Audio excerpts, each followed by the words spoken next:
Welcome to Talking Health Tech with Macadamian, where we explore the intersection of technology and healthcare. We've worked with many innovative companies to design and develop digital products that improve people's health, and we want to share all that we can to help people build better products. So let's get to today's episode. So today we're delving into the intersection of technology and human habits. We'll be looking at how you can change your habits for the better. And on that note, we have two great guests on the show. We have Alexandra Alhadeff. She's the behavioral scientist and product manager at Fabulous, an app that helps you make healthy habits. And we also have Dr. Roxana Barbu. She's the cognitive behavior scientist here at Macadamian. Thanks so much for being here, everyone. Thank you for having us. Thank you for having me, Alex. Yeah, absolutely. So, Alex, I'm going to start with you. Fabulous is an app. It helps people build the right habits essentially for better health. Where did the idea for this app come from? The Fabulous concept came about in 2011 against the backdrop of the Tunisian Revolution. Our CEO, Sami Ben Hassin, had founded an NGO to help rebuild the country together with a team of passionate individuals. They worked on several initiatives, including citizen journalism and election observation, and he experienced firsthand the effect of a small group working together towards a common goal.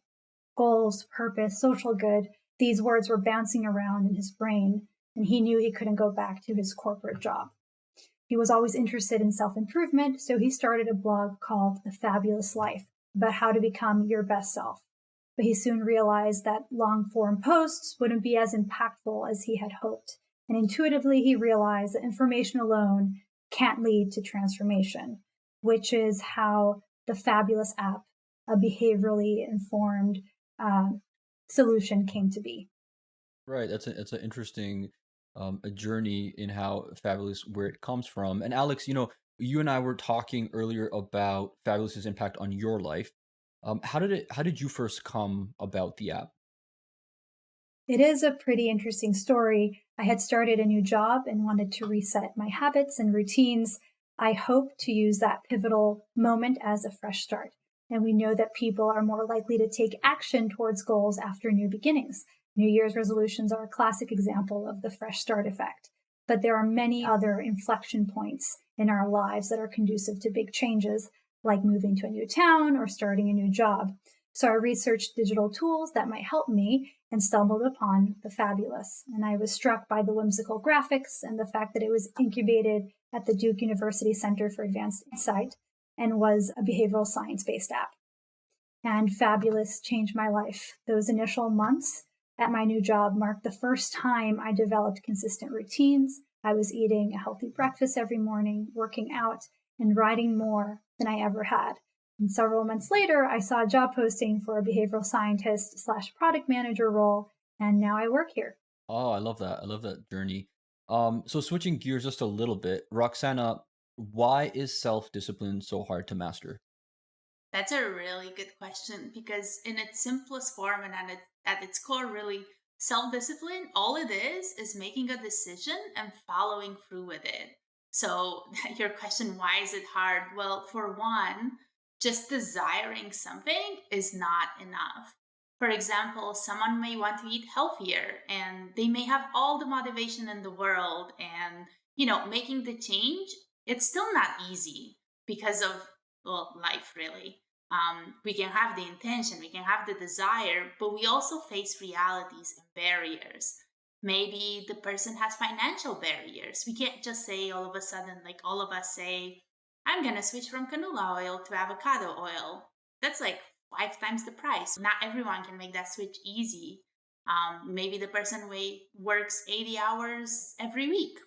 That kind of schedule, then, you have irregular meals. Oftentimes you just go to the store, to the restaurant, and more often than not, time-saving kind of trumps food quality, right? Or maybe you prioritize sleep over eating or cooking. In my case, maybe the person lives with lots of other people who have, worse or equally bad health habits. That kind of constant exposure to bad food doesn't help you make the change. I don't know about you, when I see my little brother or my whole family with ice cream sandwiches, Sometimes I say no, but not every time, right? So this list of barriers goes on and on. And aside from these barriers, as humans, we also fall victim to something called present bias. So, what does that mean? It means we have a tendency to value immediate rewards over future ones. So, if we think of our food example, after a really stressful day at work, someone's favorite pizza is enough to turn their frown upside down. And it's according to the present bias, it's really hard for us to kind of forgo that feeling good in the present for the hope of somewhat like some form of reward in a distant future. And then to make it even worse, there's this like myth that changing your habit takes 21 days. And that's so natural. It can take over 200 days. Any change is really difficult at the beginning, and it takes a while for that behavior to become automatic. So I don't know about you guys, but it took me a while to learn how to drive. And at the beginning, I was just laughing with my husband. At the beginning, it was like, because we're teaching a friend now, it's like, how many things? Like, think of your seatbelt, think of like checking all your mirrors, adjusting everyone if you switch drivers, signaling, even the whole, like, putting your hand on the other person's chair to check your blind spot, like so many things on your checklist. And now we were laughing. We're like, okay, so what do I think of now, like 10 years later? Do I have my wallet? Is there enough gas? Because I don't like going to put gas, particularly now. And that's it, right? But it took a long time for all of those other things to become automatic. So the trick is to just have lots of patience. And that's where we need all the help we can get to embrace these new behaviors and repeat them enough until they become automatic. Yeah, no, I love your example of driving and learning how to drive, right? Because when you're learning how to drive, you are just thinking about every single thing, and now it's like second nature to us for those of us who drive. Um, okay, so Roxana, how can apps like Fabulous, how can they help us change our habits? Also, I think apps can play a huge role in changing our habits, but we have to kind of pay attention because not all apps are created equally. So there are far too many on apps on the market for us to even make the right choices, and not all of these apps have what it takes to help us change our habits. So I think the first choice really is picking the right app.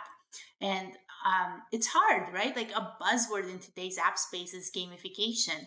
And as a person using apps, like lots of these apps claim that they employ gamification techniques to help us out.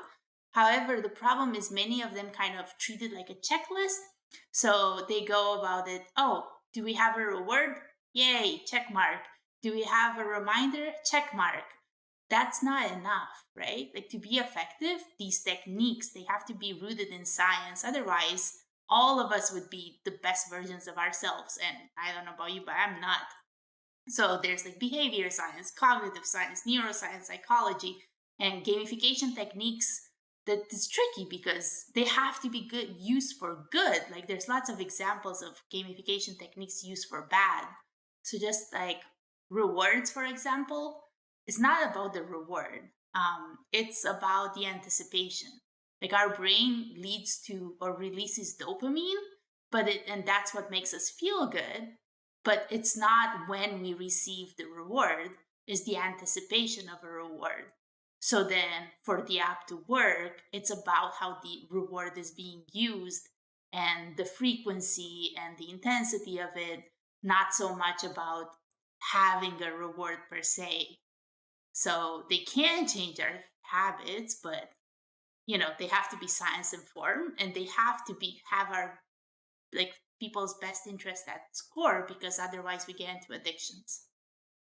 Yeah, okay, so let's get into that then. Alex, how does Fabulous work? Right. So Fabulous uses insights from behavioral science to help people achieve their personal and professional goals. We identify the behavioral barriers that get in the way of people achieving their goals and then design solutions to overcome them. And in many ways, Fabulous is a vehicle to bring behavioral solutions from the lab into the real world. That is to say that we look at behavioral findings in the literature and test them in app. Ultimately, our goal is to help people become behavior change experts and incorporate behavioral design into their own lives. Right. And so, Roxana, this next question is for you. You were saying earlier that apps can help, but not all apps. What are some of the key must-haves for an app to be successful in changing our habits? So I'm really happy you asked that because far too often people get kind of stuck on one must have as a core. They focus on usability, and that's great. Like, usability is a core feature of user experience. But when it comes to behavior change, then we're talking about other sciences. Like, usability is not enough, right? So here at Macadamian, we compiled this list of principles that go beyond usability, and they're kind of like a must-have that apps need to meet in order to lead to meaningful behavior change. So one of them, and I think it's becoming clearer and clearer that it's necessary just by reading the news, really, is trust and credibility and transparency. So the person using the app, they should have a reason to trust that app. And that trust is kind of twofold. On one hand, like, I'm always shocked by how much information apps are asking us. So I should trust that the app will protect the information I'm sharing, because that's a lot of personal information that's being collected. So I want to know why are they collecting all of that information? What is it good for me? Like, clear visibility in how they protect it and what they're going to do with it. But on the other hand, I also want to trust what the app is telling me. So if it's telling me this is the path for me to achieve better sleep or manage my medication or improve my symptoms, why do I trust it? What makes the app credible? So those are the kind of the two components that I think of within trust, credibility, and transparency. So, Alex, can you walk us through maybe an example from Fabulous? Like, how does it achieve this trust, credibility, and transparency, or some of it? Sure. So on trust and transparency, all the data we collect is used to help people achieve their goals and improve the user experience. We don't share or sell any data with third parties. We also have committed to zero advertising forever. As for credibility, we were incubated at the Duke Center for Advanced Hindsight under Professor Dan Ariely's advisorship. We strive for a science-first approach. Our growth and product team was founded first and foremost as a team of behavioral experts. And I guess another principle, which is, it seems so common sense, but it's so under applied in apps, is the need for individualization. Like, we're all unique. We have different motivations, attitudes, starting points in our journey. And particularly if we talk about health apps, that people have different risk profiles and preferences. So apps should really account for unique needs and personality. And in a world where AI and UX are becoming more and more integrated, there's no excuse really not to achieve that. And on top of that, we all know there's more than one path to achieve the exact same goal. So we should have choices. We're used to having choices. We expect choices now. We may even change our mind. Maybe if there's different goals related to diabetes, let's say sleep, physical activity, maybe I'm not ready to embrace physical activity. I try it for a few weeks and then I want to tackle sleep first because I don't have enough energy. So we should be able to also change our minds. And I know Fabulous does a great job when it comes to taking into account differences, right? So want to tell us a bit about that? Of course. So on your last point, at Fabulous, though we give guidance and recommendations, we also allow for choice. So people can choose their own adventure once they're within the Fabulous world, as it were. It's really important that we meet people where they are, and we personalize both through the breadth of our content and by providing different means to goal attainment. On the breadth of content front, we have journeys, coaching, and challenges on mental fitness, healthy eating, smoking cessation, sustainability, writer's block, and everything in between. We also know that people have different preferences regarding their path towards goal attainment. And that's why we offer both solo, immersive experiences in the form of rituals and solo challenges, as well as collective goal attainment through forums, which we call circles, as well as live team-based challenges. I'm glad you brought up the choices, because on the next point, the next principle I want to bring up, which is human connection, this is so intuitive, right? Like, we all know there's a universal need for human connection, but this is where far too many apps get it wrong, because they think human connection means one-on-one interaction with a person, or talking to a real person, or being in touch with humans, other humans, right? And human connection can be achieved by connecting directly with others, but that doesn't work for all of us. And an alternative is just knowing that you're part of a community, learning about others' experiences without really being digitally connected to them. Like, human connection elements are go far beyond just a one-on-one interaction. They should afford learning from stories, opportunities for competition, group activities, mentorship, commitment. Commitment is huge in forming a new behavior, right? Absolutely. And at Fabulous, people can work together through live challenges and commitments, public commitments, which we call pledges, to achieve common goals, be it physical fitness, meditation, decluttering, etc. And the pledging idea was based on evidence from the literature. We know that asking people to publicly commit to a future behavior has been shown to increase the likelihood of follow through in a variety of contexts, from weight loss to voting and recycling. And indeed, what we found with pledging is that those who pledged publicly were 27% more likely to complete their morning routine. And what's more, just seeing other people's pledges can change behavior, even if we don't pledge ourselves. People who saw pledges but didn't pledge were 8% more likely to complete their routine. And why are pledges so effective? First, pledges are a commitment device, and pre-committing to our goals can help combat present bias, which Roxana talked about previously.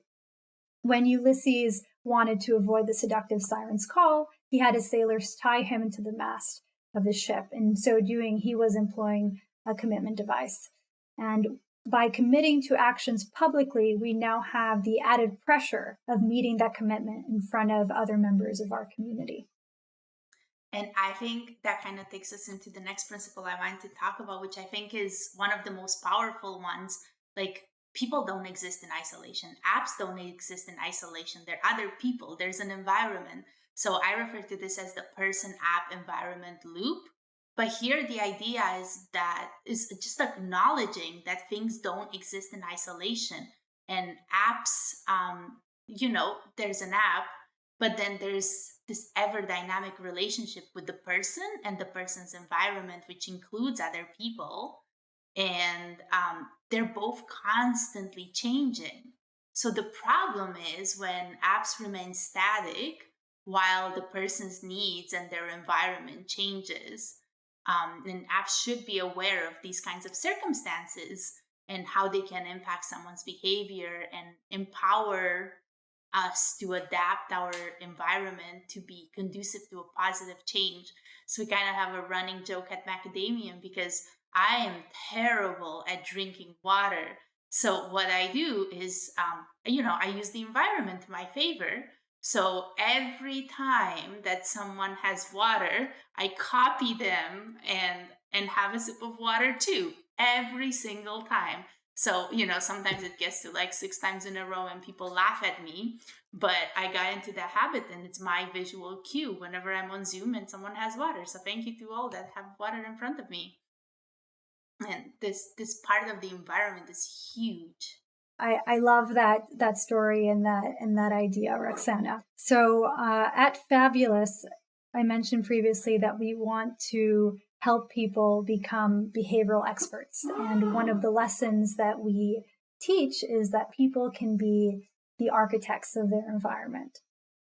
We talk about friction and hassles in the app, and how hassles can have an outsized impact on our behavior. So we should always find ways to make the right path the easy path. So we teach our users that they can be architects of their environment. We can be intentional and deliberate about how we structure the spaces in which we live and work so that we're more likely to complete the goals and promises that we have made for ourselves. If you want to drink water in the morning, you can leave a glass by your bedside table. If you want to exercise, you can leave your workout clothes out the night before. Not only are you making it easier to complete the desired behavior, the cup of water, the exercise clothes, they serve as physical reminders and cues the moment that you wake. Alternatively, you can drink water whenever you see a colleague on Zoom drinking water. That sounds like a great strategy, Roxana. That's exactly it, right? Like one of our principles is reminders, because reminders are clearly, and repetition are clearly key to forming a new habit. But just like you said, they have to be more than an alarm because, well, I've snoozed off my phone many, many times, right? So we know pure alarms don't work. So like you were saying with the cup of water in your environment, water bottles everywhere, prepping your clothes, right? These, for a reminder to be truly effective, that's it. It has to extend beyond the app. And so clearly you guys have come to the conclusion and you've answered my question. It's very clear that yes, apps can help you develop, new habits that you're seeking. But in our current day and age, a lot of us are logged online. We're on connected devices. There's a lot of screen time going on. I guess, is there an argument to be made that we should have off time as well? Is that necessary? I think you put the dot on the I. Like, that's where I think there's a need that we're advocating for app independence at some point, because this need is becoming increasingly important as our days are becoming more and more digital. Like, the word of the year is like what? Zoom fatigue, with the transition to remote, like being home, and with the COVID measures. Like Zoom is no longer just work, it's everything. It's work, it's seminars, it's catching up with friends and family, um, Netflix, whatever it is, right? Like all those put together for both professional and personal reasons, we're in front of a screen more than ever before. So, with that being like Zoom fatigue being a reality, I totally agree with you. Off time is crucial, but I think where the trick is, there's a distinction between like off time from the habit we're trying to form, and then off time from devices and notifications and reminders in relation to that habit. So, for example, like a nature walk or a meditation session, it could start with an app reminder, but the app reminder is seconds, whereas the whole activity, the whole point of it is to disconnect from technology. And then I like what Fabulous does here, like an alternative is having the reminder outside of the app. So there's these sticky notes with like a symbol that you make, and you can put them anywhere around your house, and you have like a reminder in your environment without being app dependent. So you can increase the frequency of the reminders, but without increasing the times you're accessing the app.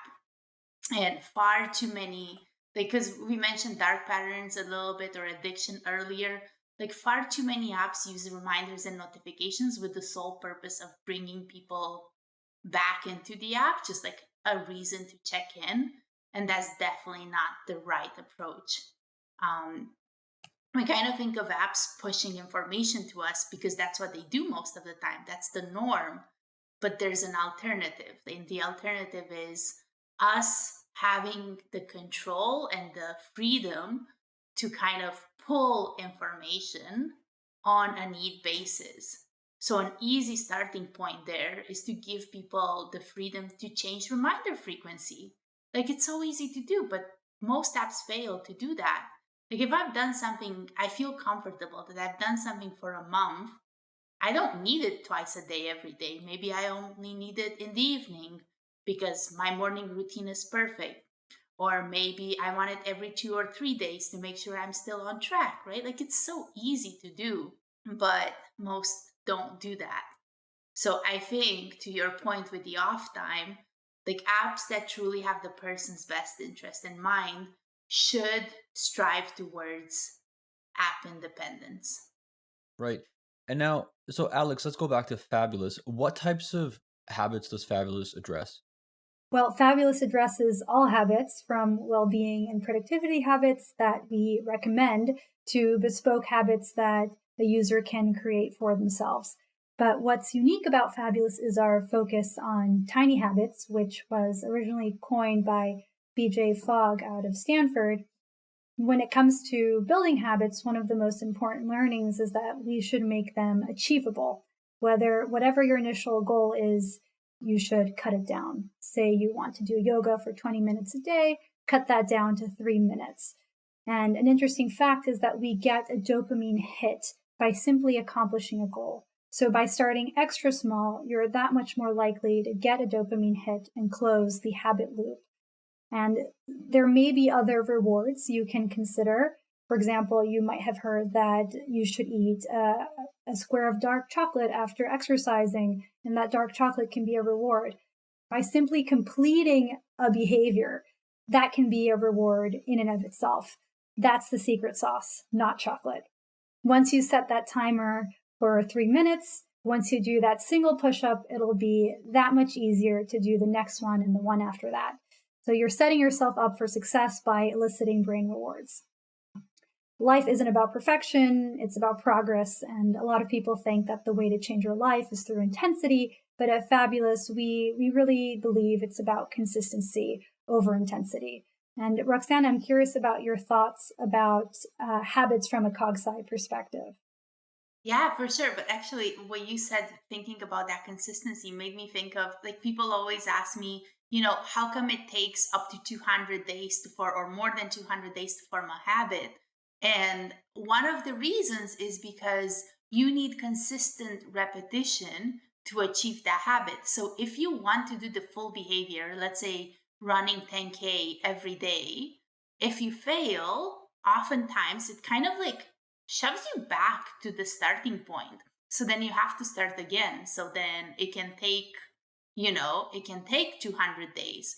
But if you employ what you're saying, tiny habits, then if you can't do 10K and you do one, you're still maintaining a component of the habit.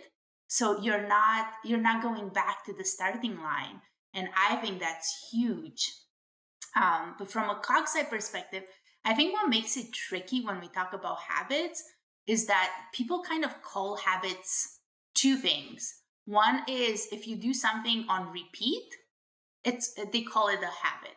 But from a CogSci perspective, a habit is an automatic behavior. So repetition does play a role, but it's not just the repetition. So we need to repeat the behavior for it to become automatic.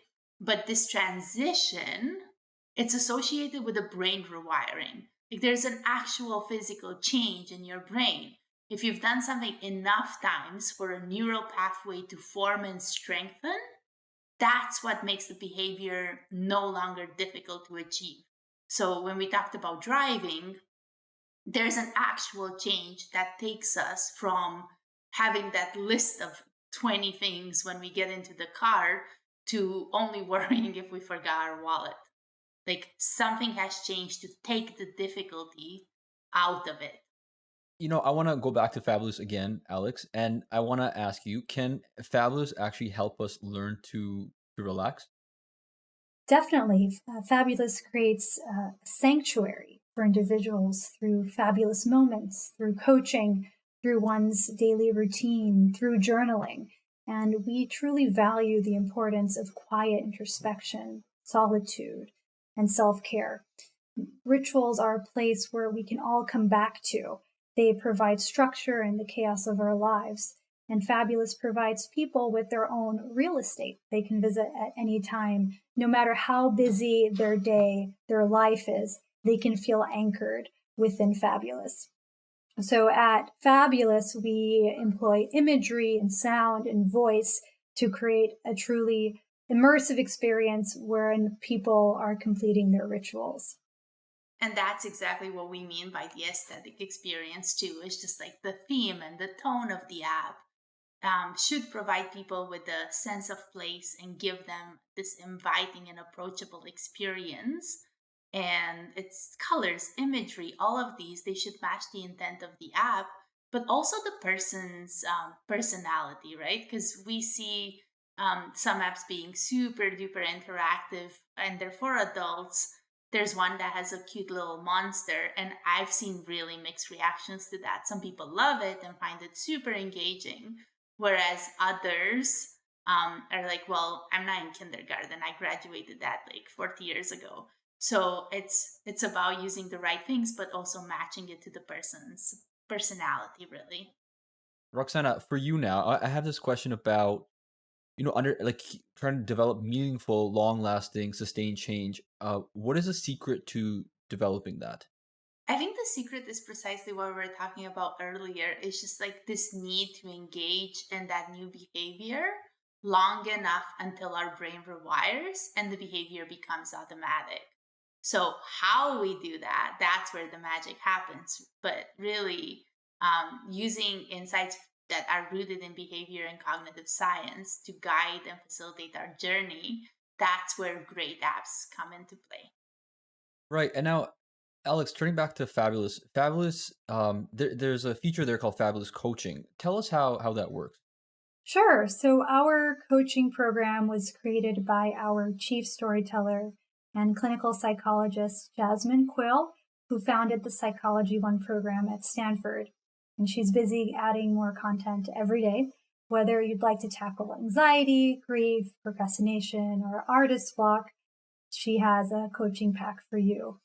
We want to make healthy habits a daily reality, but sometimes making impactful changes in your life can be a lonely process. And through coaching, you can immerse yourself in a message of support and encouragement from your coach. On any day, you may hear a story, an insightful idea, or an inspiring quote to help you access your inner reserve of strength and determination. The next horizon for Fabulous in coaching is live coaching, where you can interact with a guide or a mentor in real time. Right. Okay, so Roxana, pre-pandemic, there was lots of people engaged in behavior change activities like going to the gym with friends. What are your thoughts now on a coach embedded in an app? Kind of just like with everything else, I think it can be a great idea if it's done right, right? So at its core, coaches appeal to that human connection or like humans' universal need for social connection. They're also, because of the kind of the status of a coach, right? They're kind of a source of truth or education, combined with companionship. This is both support and knowledge. I think it can work miracles for people who are willing to have that relationship with a stranger, but there needs to be a side to it where it's that indirect access to coaching. That's not just the person. The stories and the education, they have to come a different way too. I think you need both to appeal to everyone. Right. Okay, so Alex, I recently found out that Macadamian is also now has access to Fabulous. All the employees here at Macadamian can now use the app. How is Fabulous being used in the corporate setting? Yes, that's right. We're so excited to be working with Macadamian. Fabulous works with corporations on 3 levels: the individual, team, and the company level. On the individual level, we offer people a personal coach through the app to help them implement healthy routines into their lives and find that work-life balance. Our goal is to support our people in unleashing their full potential and bring their best into the workplace. As for teams, in the latest Slack index report, we've learned that the biggest problem reported by hybrid teams is the lack of belonging and connection. Teams in the new normal are looking for a safe environment where they can produce meaningful work, and companies need to imagine team dynamics, and Fabulous can support this by nourishing the collective spirit through live challenges and circles, which are the Fabulous forums. Finally, we have the company level, and the first facet of the company level is global performance. We know that healthier teams lead to better organizational performance, but we want to promote sustainable and healthy growth. Well-being shouldn't be a means to an end. It should also be an end itself, which leads me to another facet within the company level, which is the culture facet. We want our clients to attract and retain talent by being well-being pioneers because they respect balance and care about their employees.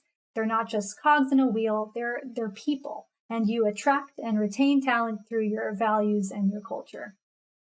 Right. Okay. So, Alex, what are some of the changes you're seeing among those who are using Fabulous? Overall, 96% of our users say Fabulous has changed their lives for the better. And in a recent case study with one of our Fabulous for Work clients, we found that people who use the app were 220% more likely to drink water in the morning compared to people who didn't use the app.